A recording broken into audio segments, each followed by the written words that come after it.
I remember when I was really young, I would look up to what Cheasty used to be, and I wasn't filled with a longing to go there because ivy was covering all the trees. There were no trails in the first place in there. I didn't even think about going in there. And I think we started to view Cheasty in that forest as more of a person. Like, what is happening? Like, this person is dying. Like, how can we help this? How can we help this growing community? How can we integrate more people to enjoy this space and what it's supposed to be? And I think that's where the project started, and starting to take down all the ivy, starting to make trails, starting to build a new community. Now there's such a huge community of people that have worked together for so long and have now enjoyed so much time. This community that we have helped build has transformed this forest into a really beautiful and loving place.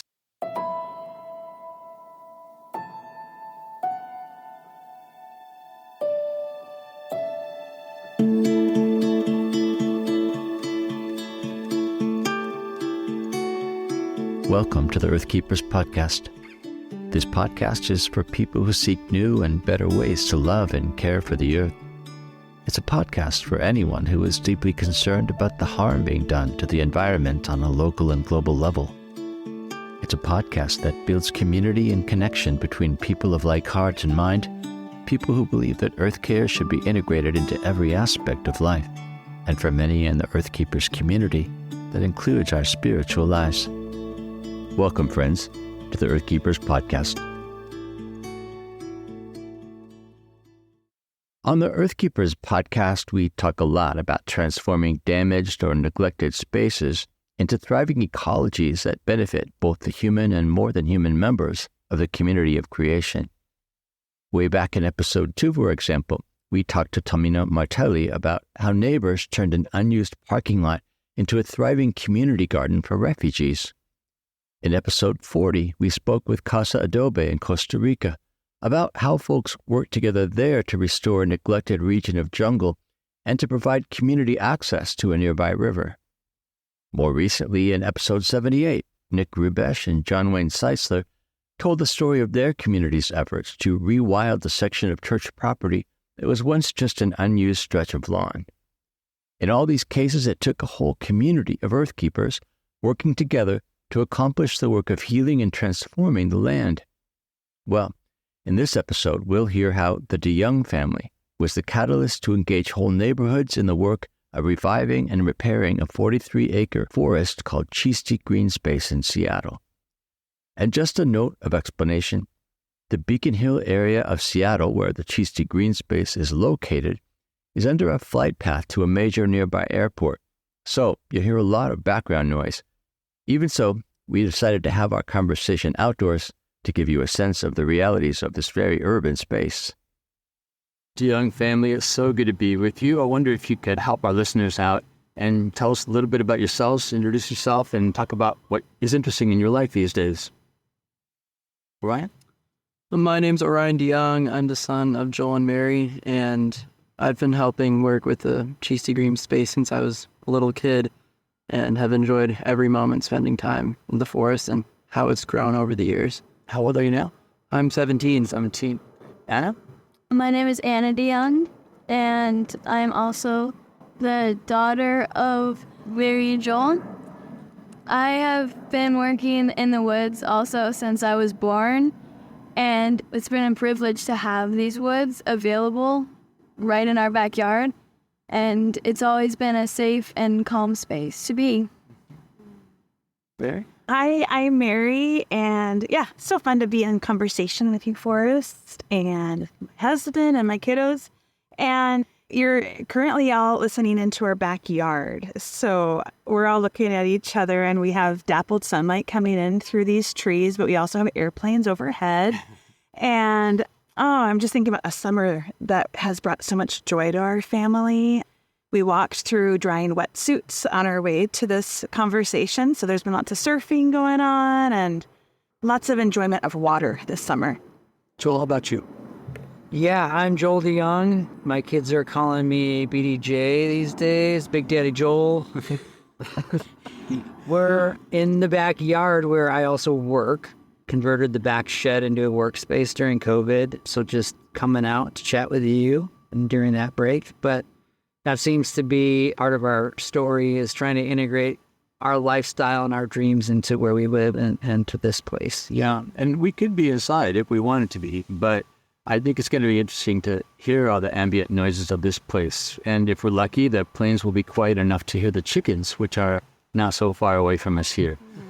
So, Joel, let's start with you. We're mostly talking about the Cheasty Green Space restoration project, and I'm wondering if you could talk about what that project is and what's happening in and around it these days. Yeah, so it's a restoration and trails project that's converting about 43 acres of green space right here in South Seattle into an accessible place where people can access nature and recreate right here in the city. And so one of the unique things also about this project is that it's Seattle's first forested mountain biking trail system. So we just opened the first project phase last October, and people are already riding their bikes in the woods. And so Seattle Parks is doing a lot of evaluation around those trails, how people interact, how pedestrians interact with bikes, and what it looks like to take a green space that is really mostly unused from a community perspective and needing much love in terms of restoration too, and saying, okay, well, what can we do if we add trails in here? What can we do if we involve the community and their ideas? So it's constantly evolving. But right now we have walking trails and mountain biking trails, and we're getting ready for phase 2 next year, which is going to be another almost mile mountain biking loop, in addition to other pedestrian accesses and trails. Right. How big a space are we talking about? 43 acres. Yeah, so big. Yeah, and it's forested. There's only one area at the top of the hill near Jefferson Golf Course that's open, and that's where the top of the trails are. So that's kind of a little field, and you can see some signage, and it points you in the right direction. Yeah. So listeners are thinking, man, 43 acres in the city, beautiful woods. Why wouldn't people have been using it? Like, what's the problem that the project is trying to solve, and how did it even get started? Yeah, it's interesting, right? We have this idea of what wild spaces might look like, especially if there aren't humans in them, and maybe they're going to be pristine or something. But the urban forested reality is that if there aren't humans interacting with the landscape, it is really a different picture. So when we began to become acquainted with Cheasty 17 years ago, it was overrun with blackberry and ivy, and it was almost nearly impassable to get through. I mean, you can imagine the ivy was actually growing from the ground story all the way up into the upper canopy, and 5 feet in diameter, and every tree had that reality. So it actually looked like a really dark canopy. And with all of those sorts of plants that really thrive when it's not a healthy ecosystem, it prevented a lot of the native ecology from growing and thriving.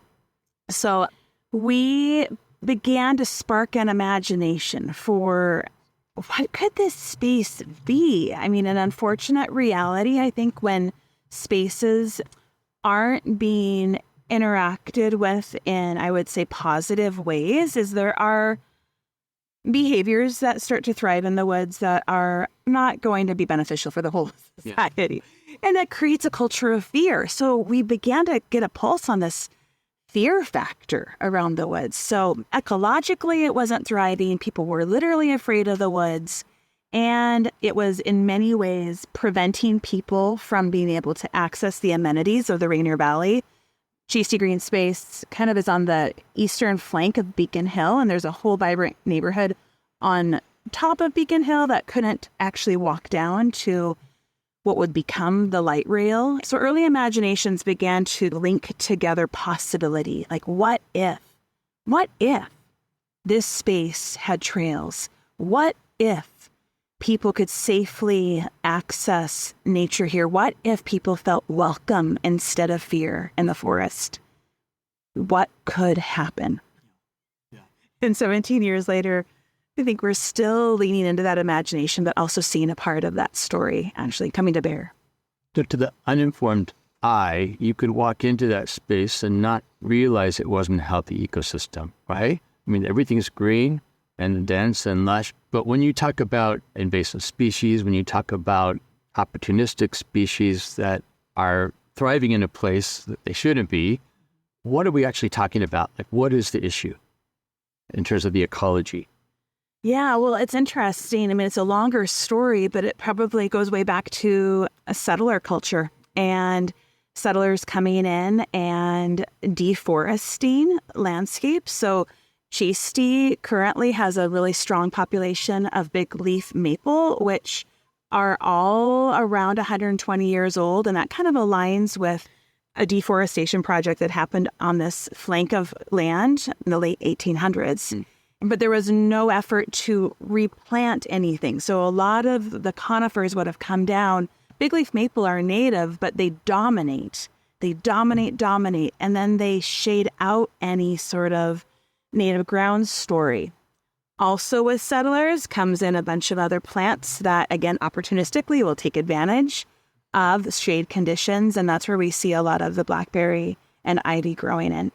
They grow at a rapid rate. They cover the ground. They cover other native plants. And then in that way, they prevent even wildlife from being able to thrive because there's no longer access to food sources. It creates conditions that I think about urban wildlife being like rats and raccoons. They thrive there. But you don't have a vibrant avian culture. So biodiversity of the birds really plummeted. But that story has shifted, actually. Yeah, I'm just going off of the lifespan of the trees. So when we started the work, these trees are already at the end of their lifespan. So if you would look at the forest, you wouldn't actually think of that right away. But then you go in and you see that the ivy is climbing up the trees and actually choking them out. It's making their canopies a lot more narrow. So you don't see this full mushroom-looking tree like if you were to draw a cartoon of a tree. You can see it expanding out to the right and left. These are narrow maples already about to come down. Ivy's choking them out. So part of what our involvement has been is taking the ivy off of the trees and trying to at least give them the best lifespan that they can possibly get, because they're going to come down no matter what. And they've been coming down. And on windy days, we'll hear crashes in the woods and these trees are already coming down. So trying to create a lifespan for these trees and also come in and plant the next generation of forest canopies. So every fall we come in and plant over 1,000 plants and trees in Cheasty. And so over the course of our involvement, we've planted over 17,000 plants and trees in there that are already starting to come up as the next tree canopy. Yeah. So, term I hear a lot around this project and read about it online is community. Community implies that there's probably a lot of voices involved, right? We're in a dense urban area. I'm wondering, how do you go about listening to the different voices that care about this project or that have some kind of vested interest in what happens to the space? How does listening happen? I'd suggest that at least initially there was a posture of listening to the land itself.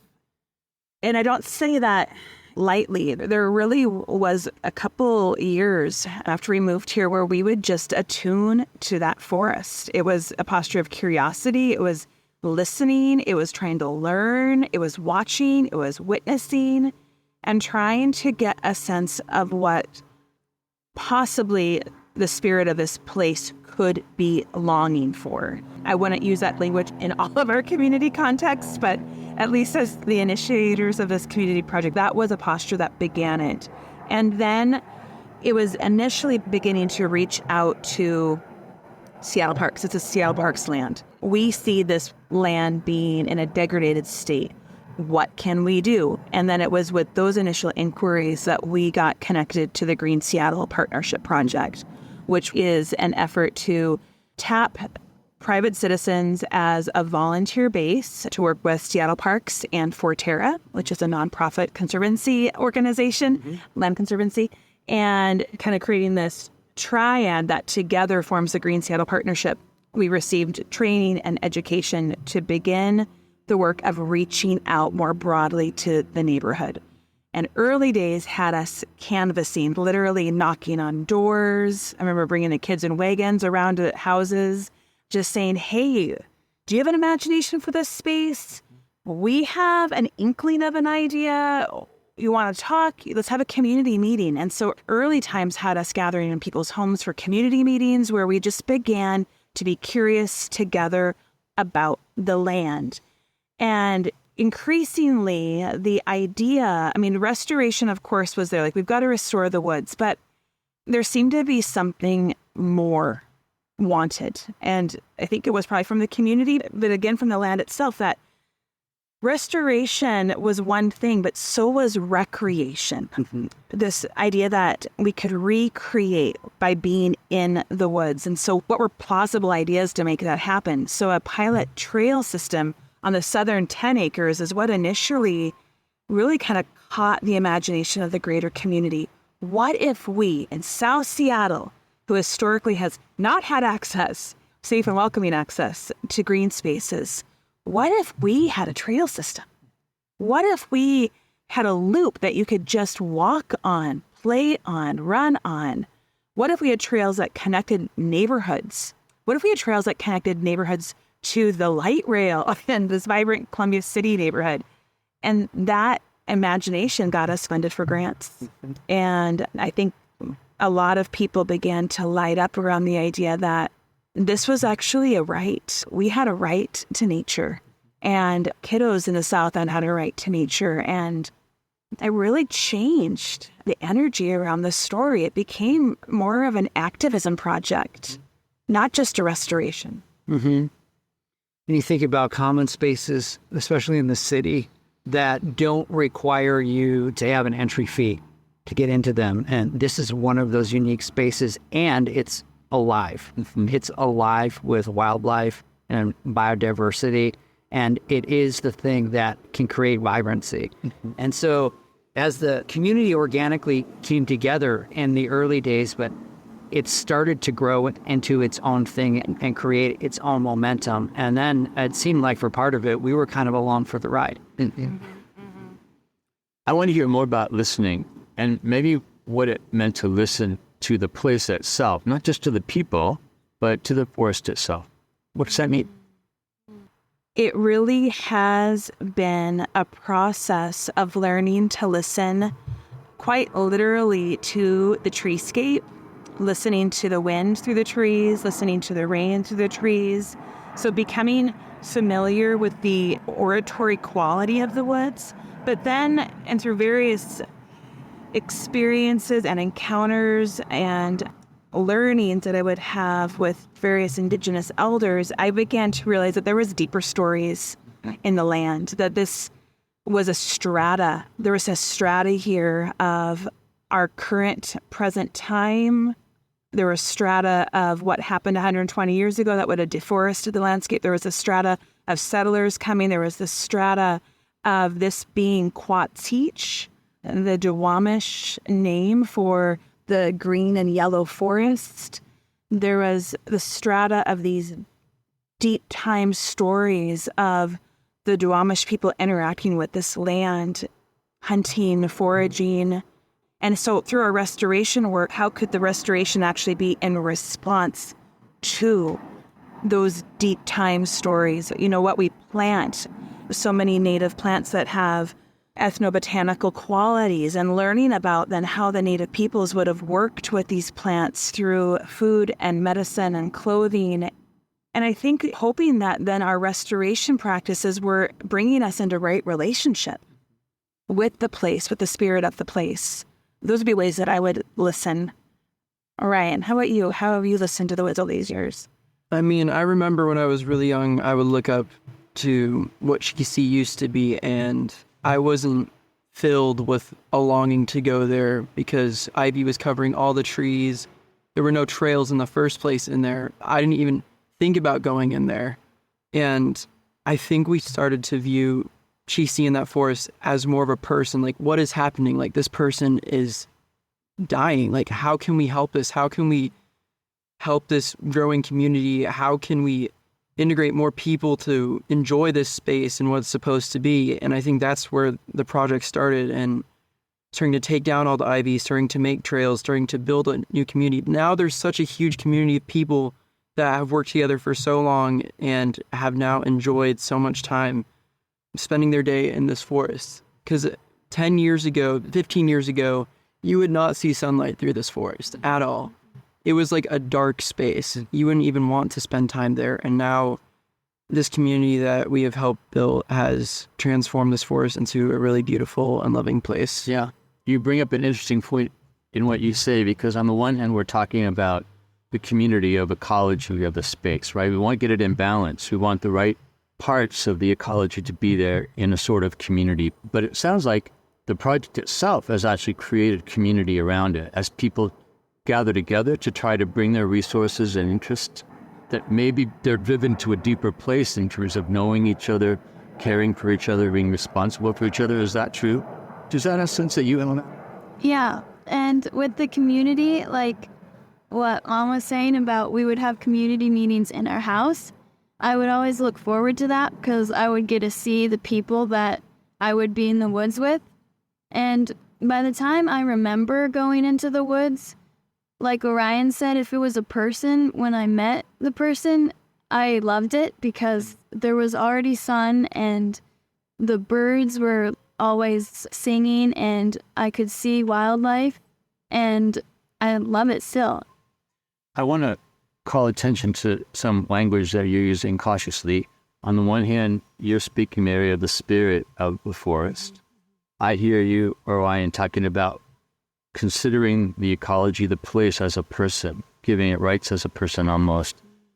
I'm wondering how careful do you have to be with that language when you're talking about things in meetings like you just described? Are people coming around to that language as a whole, or is that something that just part of the community might share that understanding? I think that we've had to probably be sensitive to where we use certain kinds of language and in what context. We can imagine community meetings in our house, which might be a little bit more relaxed. And we have several people who have been a part of our core work who would have probably shared values that would come alongside similar terms. But we have other people who are just solely thinking from an ecological point of view and maybe not seeing an animate space. But we've also been in gymnasiums and the town hall and the mayor's offices. This project, because of its advocacy, has had us be in spaces where the conversation had to be quite a bit more nuanced. And it was interesting, though, there was a lot of resistance to the imagination to create access to Cheasty. And it was predicated, the people who opposed it, was predicated on ideas that humans should not be in nature and humans should not be in Cheasty. And there was, I think, some deeper social imaginations going on that if we were to open up the woods and somehow really bad things would start to happen. And I don't know, I think those concerns were all debunked. But I remember having to ultimately not be so careful with my language so that I could actually name that, and this would be more from a spiritual ecology perspective, that humans are nature. You're creating a false dichotomy. And this false dichotomy is actually hurting the ecology of the forest, and it's hurting the human ecology as well, because we don't have all of the health benefits in our community because we don't have hyper-local access to nature. And so I always felt really excited when these moments would come to the fore. We're in these community meeting spaces where maybe we would have been more parsing with our language. I could just be like, hold on a minute. We have got to stop thinking in such silos. We are nature. We belong in the woods. And then it takes good practice. Then it takes maybe some long-term practice of how to be in the woods well. And that's what we're all still learning together, I think. Well, the language that you're using, I think, enables, empowers you to relate to the place in a certain way. I mean, I hear you, Orion, talking about loving the forest, and you also use that word. I think it's easier to love a persona of the forest, right? If you imagine it as a being or a community of beings than just an objective tract of land. Would you say that that's part of what makes you want to be involved in the restoration? Yeah, for me, that's totally true.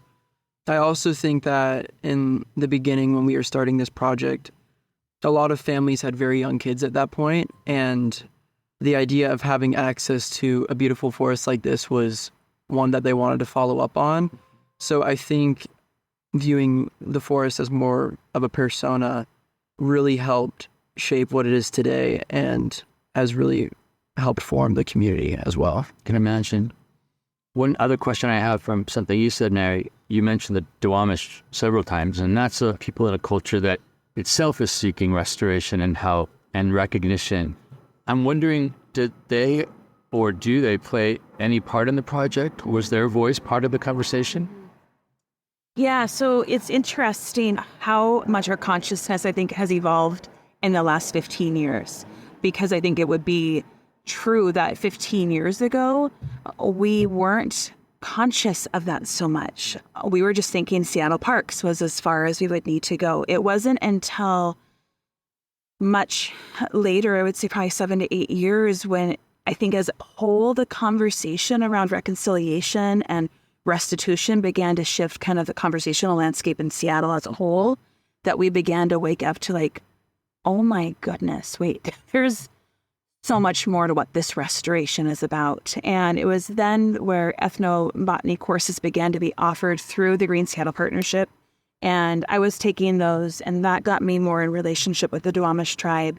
And it was also around that same time where the restoration work in Cheasty had gotten to the point, and we had trails now in the southern 10 acres, that it was almost becoming like a venue. And we were hosting community events. And one highlight event that we had done pre-COVID for years was a lantern walk in early November, where we would have lantern making workshops in the community for the weeks leading up to this one event, where in the darkness, gathering darkness, we would come together as a very broad neighborhood. Like this would include Rainier Vista and Columbia City.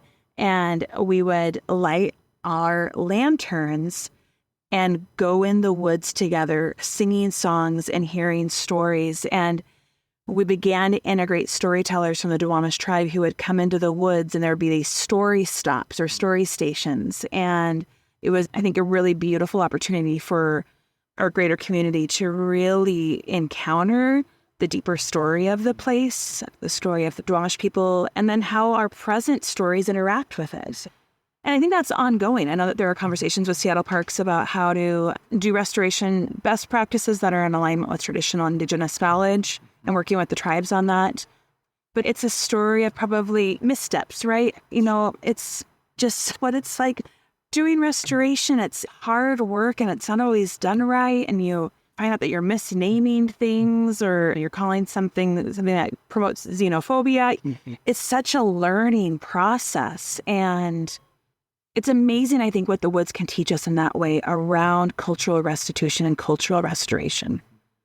When we can do that interspecies, I think it gives us embodied practice around how to do that with one another in really profound ways. So we're still practicing being in good relationship and being good caretakers of the land, I suppose. I'm interested, Joel, in the family dynamic. What has it meant for your whole family to be involved in this project together? It's been a huge part of our family, the kids. Orion was 2 when we officially started. Now Orion is 17. And so everybody has grown up in and around Cheasty, in and around our involvement. And like Anna was saying, it had many years of just people coming over and in and out. When we first started the project and were greenlighted as a group of friends of Cheasty Green Space, a Mountain View group, they showed up at our house and they dropped off a job box, a huge job box with tools on the side of our house. And then they gave us the big thumbs up. They're like, go for it. So for years, people are coming, grabbing tools, other forest stewards and neighbors, friends in the neighborhood, hosting their own work parties, coming over, grabbing tools. Our front yard was the staging ground for all of these work parties. We closed off our street for the lantern walks that Mary was just talking about. Think about when SPU students would roll up like 200 deep up our street. With buses. With buses. Yeah. And the kids have just kind of known that to be what life is. We have a clip of Orion and River on a skateboard going down the hill underneath the tent as everyone is gathering for the work party. And they survived. We also have a picture of them getting covered in mud in the woods. And so they've been a huge part. The kids have been a huge part. It's part of our family. The woods have been a part of our family. It's Cheasty. Everybody knows it and has a shared relationship with it. Birthday parties have been hosted. Oh, yeah. I think about the wild. Star Wars birthday parties, you know? The Ewoks. Yeah. Oh, my goodness. Well, you mentioned River. We should acknowledge that there's another member of the family here. Two others. Two others. That's right. Two others. River and Cannon, the youngest. Yeah. yeah. Mm-hmm. Okay. And I want to follow up a little bit on that family question. I really had a kind of a moving image when you talked about being in your house full of people all coming over around this common cause. I'm wondering, how has involvement made your family different? How has it impacted your family, would you say? Well, for me, we would do lantern walks, and there was also another thing called the clementine and candy cane hunt.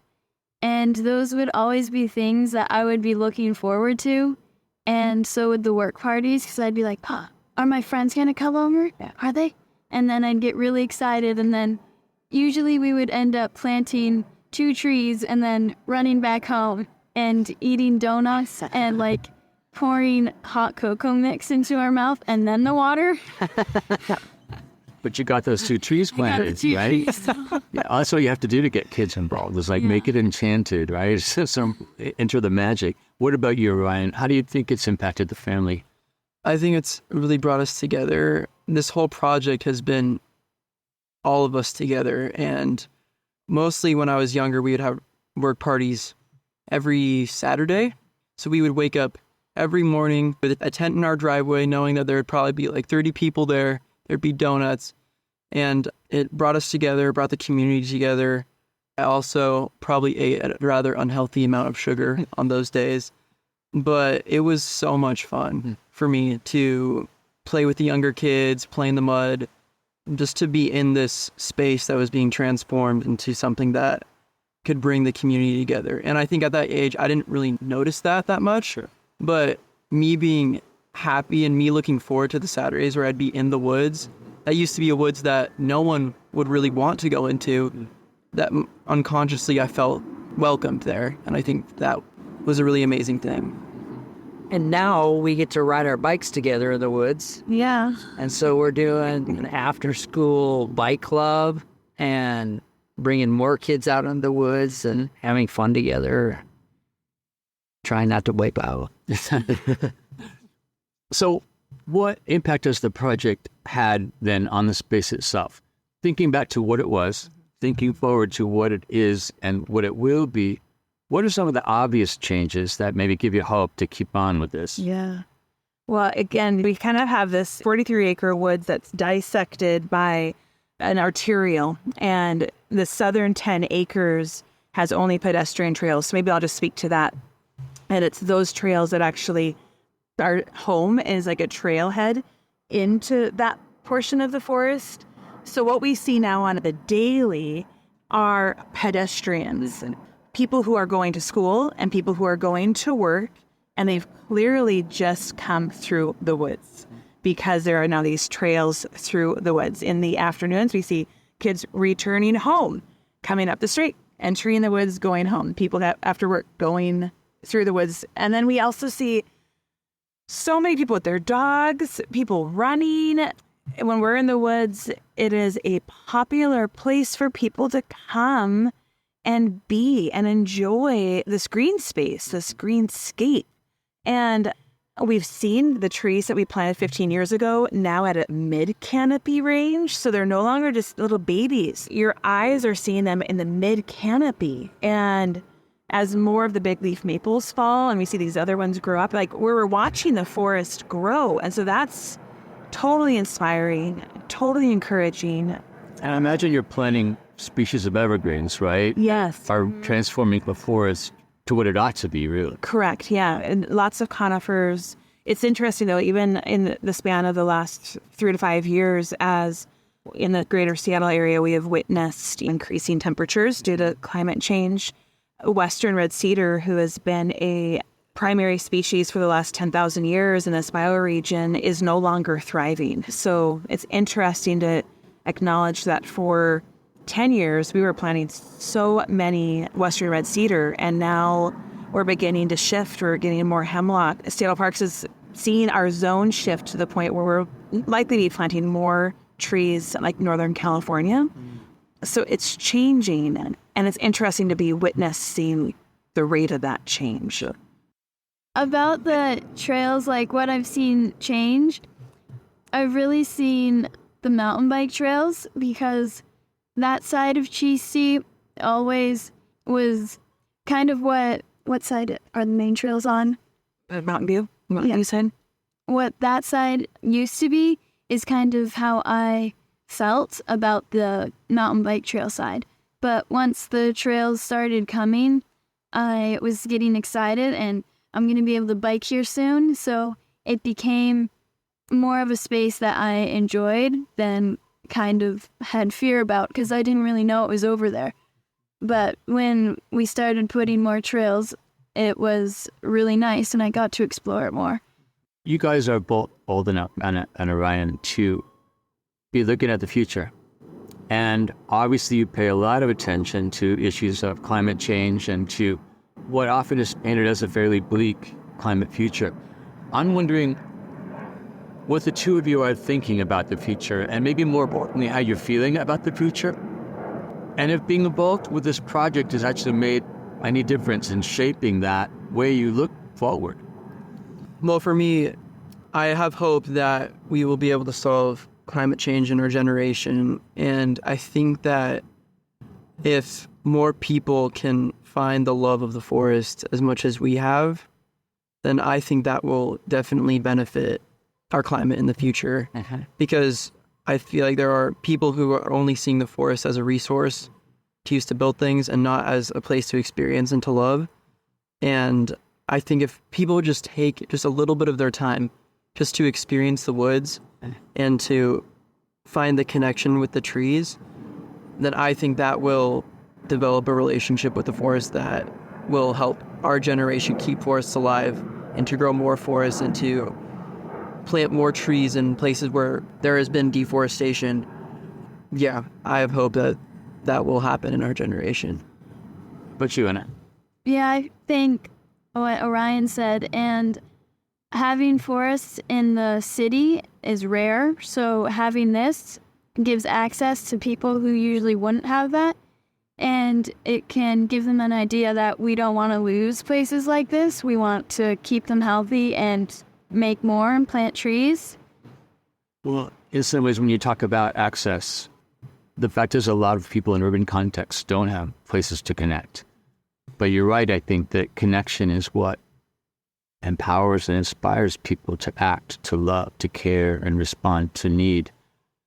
Do you find that people that you know in your friend group have had enough of that kind of experience where they feel hopeful, or do you find that your friends sometimes struggle with feeling hopeless about a future which they maybe don't think they can change?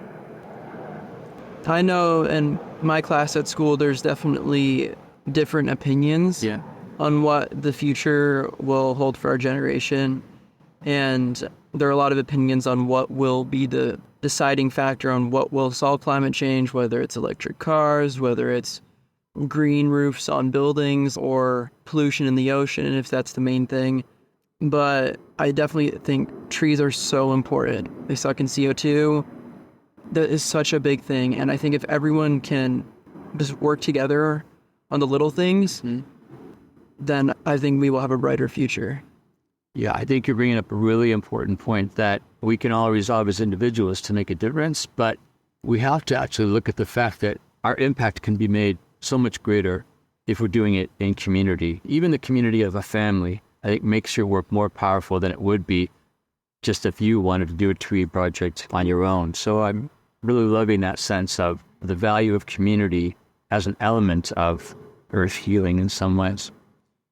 I'm wondering, Joel, if you could talk about the future, and I wonder if there are obstacles or places of resistance to walking forward with this dream for restoration. Like, what stands in the way? Yeah.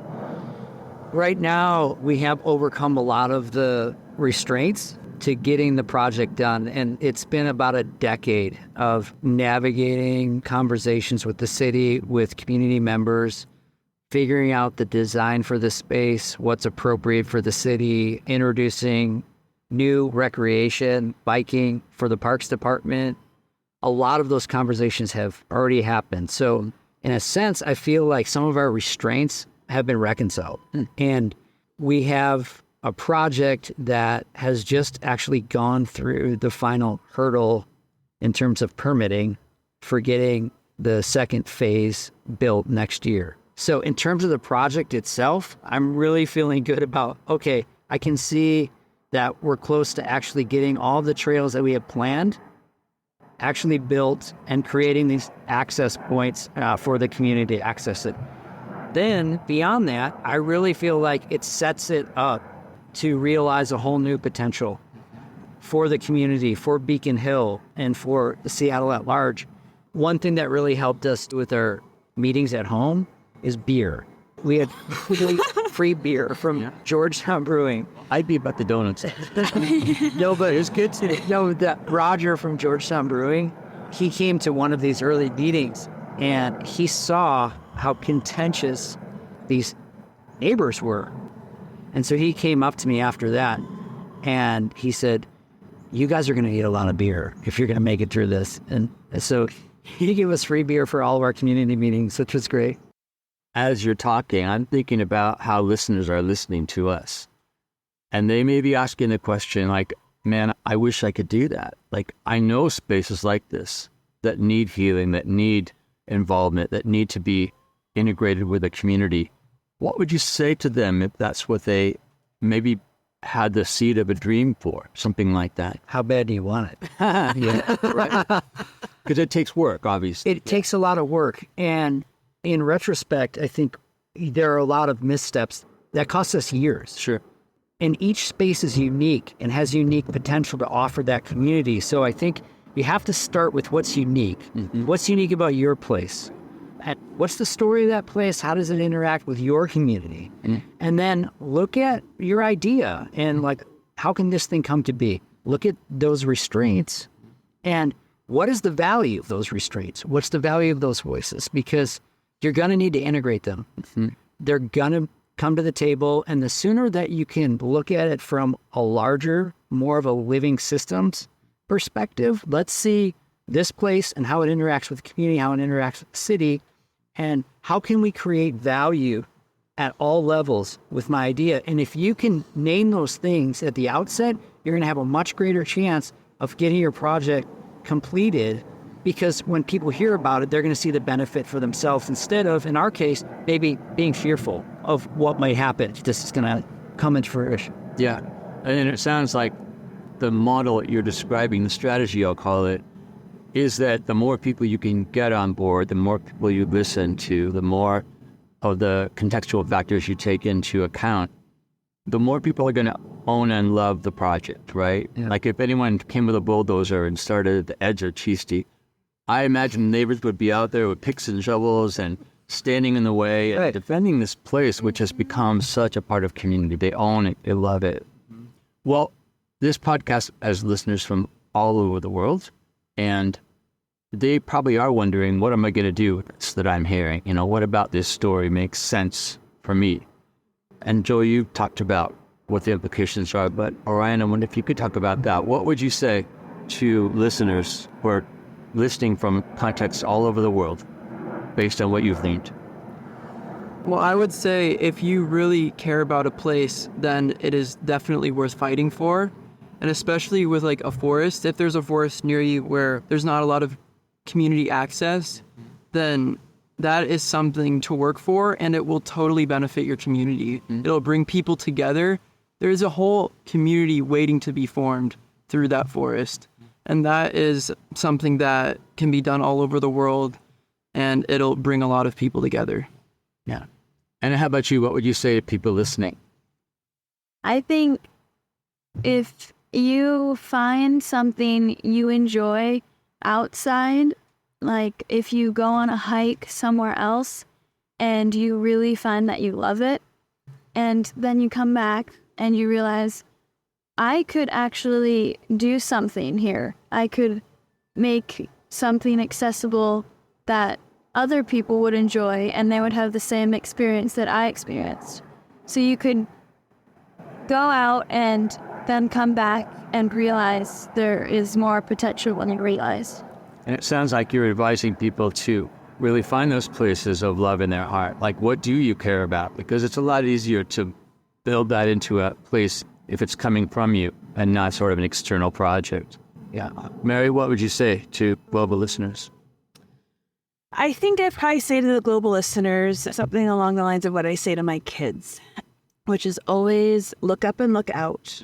So look up, I have teenage kids. So it's like, get your face off of your phone and look up. What do you see? And what's the beauty and the wonderment that is around you? And Orion's looking like, oh, wow, he's really good about this. But still, right, there's this, Because your mom never is on the phone. She's never on Instagram. Right. Right. And yeah, so we have these competing interests, right? And so technology is a huge competition with the real world, which would be something else that I'd say to my kids is, do you want your reels or do you want the real world? And what's worth fighting for? And I think both Ryan and Anna have said this, but it's like the relationship. So if some place has sparked you, maybe it's a watershed, maybe it's a mountain top experience, maybe it's a forest, but if something has created a spark in you that makes you feel really alive, different than how you feel when you are just watching reels after reels after reels, take note of that and see where that can be engaged locally. Because I think that's really the key factor is if we are only going out to have these kinds of experiences or going away or having a drive, I don't think that's what our meant forness. That's not our meant forness. We're meant to be having these sorts of relational encounters with the more than human world on the daily. And our modern expression of Western life has really siloed that. And I think we get to break that down and we get to say, you know what? I want to be able to go for a 10-minute walk in the woods right from my front door. Everybody should.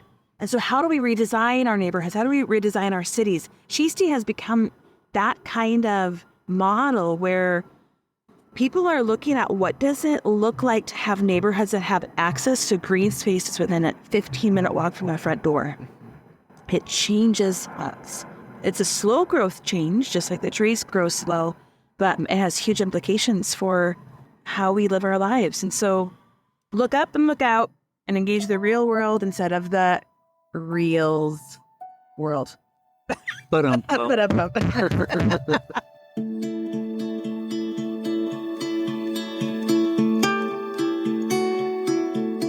We've been in conversation with the DeJong family about their work of community organizing for the restoration of the Cheasty Green Space in Seattle.